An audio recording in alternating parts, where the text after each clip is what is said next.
Hi, my name's Kristen, and I have a patient here that is getting an elective procedure today, and we're going to intubate her for the procedure and give her gas anesthetic.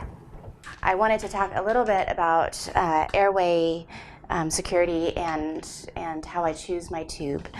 For Phoebe here, you can palpate the airway and see about the size that you would like to choose and guess at it that way. You can also look at the end of your tube and approximate it to this area of her nose, and that kind of gives you a very good guideline as well. So I've chosen two tubes. I have an 8 and a 7.5 here. It's a good idea to have a couple of different sizes in case one doesn't fit. You have something readily available to you. You also want to measure how far into the patient you want to advance your tube. So the way that you do that is you measure, you don't want the tube to go any further than the point of the shoulder. And ideally for dead space reasons, you don't want this end of the tube to go much past the canine. So this tube is going to be a really good fit for her. I can measure this one as well. And this tube's also going to be a good fit. These tubes can be cut if they're too long. You just take this cuff off, put it down here, cut it to size, and you'd have a shorter tube for a smaller dog. She's being pre-oxygenated. The reason for that is that the process of intubation can be a hypoxic event, and getting them pre-oxygenated 3 to 5 minutes in advance will definitely buy you some time to secure that airway. I'm checking for palpebral response. She's about ready to be intubated, so I'm going to get her sternal.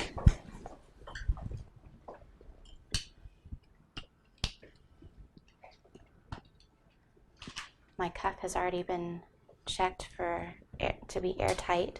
I'm lubricating it to help with the seal and also ease of induction, making sure not to occlude my Murphy eye.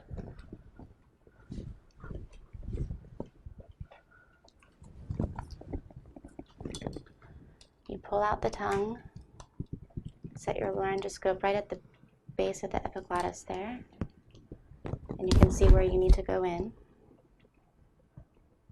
And you just follow right down that hole.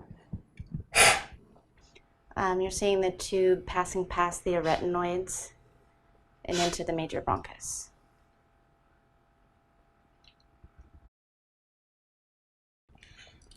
So one good way of knowing that you're in the right spot is that she gave me a cough reflex. That tells me she's a little bit too light, so I'm giving her a little bit more propofol. My assistant is holding the tube in place so that she doesn't cough it out of position until I get it secured.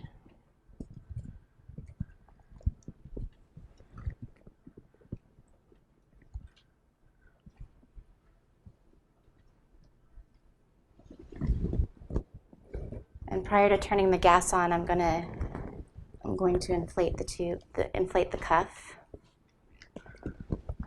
I'm closing my pop-off valve. And we'll have somebody inflate while I listen.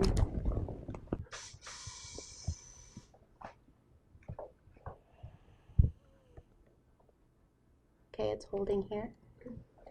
The idea behind doing it that way is to make sure that your cuff isn't overinflated and causing tracheal damage.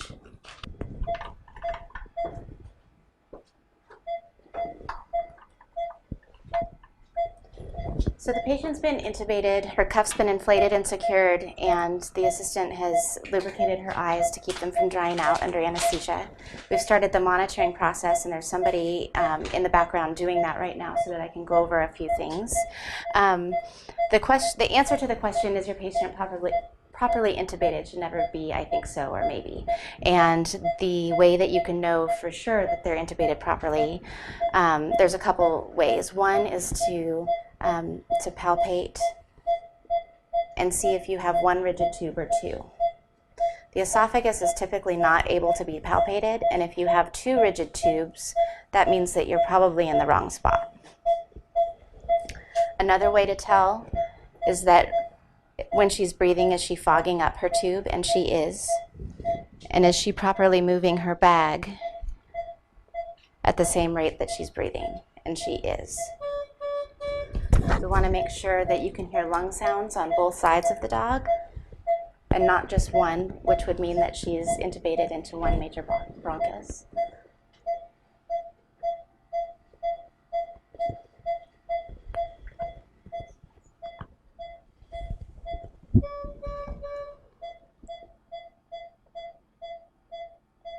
And both sides are loud and clear.